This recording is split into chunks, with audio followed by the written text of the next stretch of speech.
តាមពិតបត់គេជាអ្នកណានេះដើមហេតុនៃបត់នេះមកគឺកាត់ចេញពីកន្លែងដែលខ្ញុំអង្គុយលេងជុំគ្នាមួយមិត្តភ័ក្តិទេ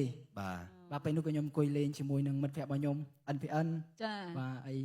មួយបងប្អូនអីមានទេពិសិដ្ឋមានអីដែរបាទយើងអង្គុយជុំគ្នាអញ្ចឹងទៅក៏យើងលើកហ្គីតាមកអង្គុយលេងទេដល់ពេលហើយក៏យើងនឹកឃើញលេងទៅក៏មានអារម្មណ៍ថាចង់ច្រៀងចោលទេច្រៀងចោលដល់ច្រៀងបត់អីទេតែច្រៀងទៅដល់ពេលច្រៀងទៅក៏ទុកមក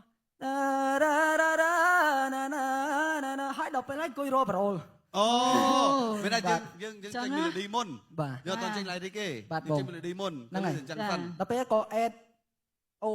មកក៏អេតមកគាត់ឃើញអាពាក្យហ្នឹងតំណងគាត់ដាក់ចូលហើយអិនគាត់ថាម្លាញ់សាកច្រៀងមកម្លាញ់ហើយដល់ពេលហើយក៏ច្រៀងប្រហែលជាមានបងប្អូនបានឃើញវីដេអូរបស់ខ្ញុំនៅក្នុង Facebook page ឬក៏ TikTok ដែលខ្ញុំបានបង្ហោះមុនដំបូងគឺខ្ញុំលេងពីអ្នកNPN ហ្នឹងបាទអិនគាត់លេងហ្គីតាខ្ញុំទៅហើយខ្ញុំច្រៀងយើងផុសអត់មានគម្រោងថានឹងធ្វើទេដំបូងតែយើងក៏តេស្តហ្វេនដែរយើងតេស្តអូឌៀនថាចាំមើលតើពួកគាត់នឹងចាប់អារម្មណ៍បទហ្នឹងអត់ចាក៏យើងផុសទៅមានបងប្អូនគាត់ចាប់អារម្មណ៍បទហ្នឹងមិនទៅតែផុសក្នុងពេលឥឡូវទេផុសតាំងពីមុនចូលឆ្នាំឡុងពាក់កណ្ដាលខែ3ពាក់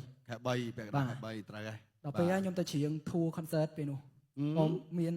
fan គាត់រត់មកខ្ញុំពងច្រៀងខ្ញុំគាត់រត់មកពេលយើងច្រៀងគាត់បងខ្ញុំសុំបបឲ្យចេញបត់នេះមកបងហើយលើកបត់ហ្នឹងចឹងហ្មងបាទលើកមកបត់ហ្នឹងហ្មងគឺលើកបត់ហ្នឹងហ្មងតែបត់ដល់តមានចំណងជើងទៀតតមានទេបងពេលណាតមានទេយើងមានតែរូបរាងប្រូលបន្តិចខាងមុខហ្នឹងឯង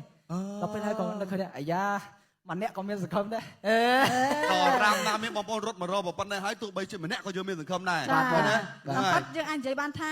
ចាយដាន់ក៏មិនមែនចាយដាន់ព្រៀងទុកក៏ដូចជាព្រៀងទុកតែបត់ហ្នឹងពេលដែលគាត់យកឲ្យហ្នឹង view នៅក្នុង TikTok វា 400k ហើយ 400k ហើយបាទយ៉ាតែយើងមានទឹកមាត់លេបហើយ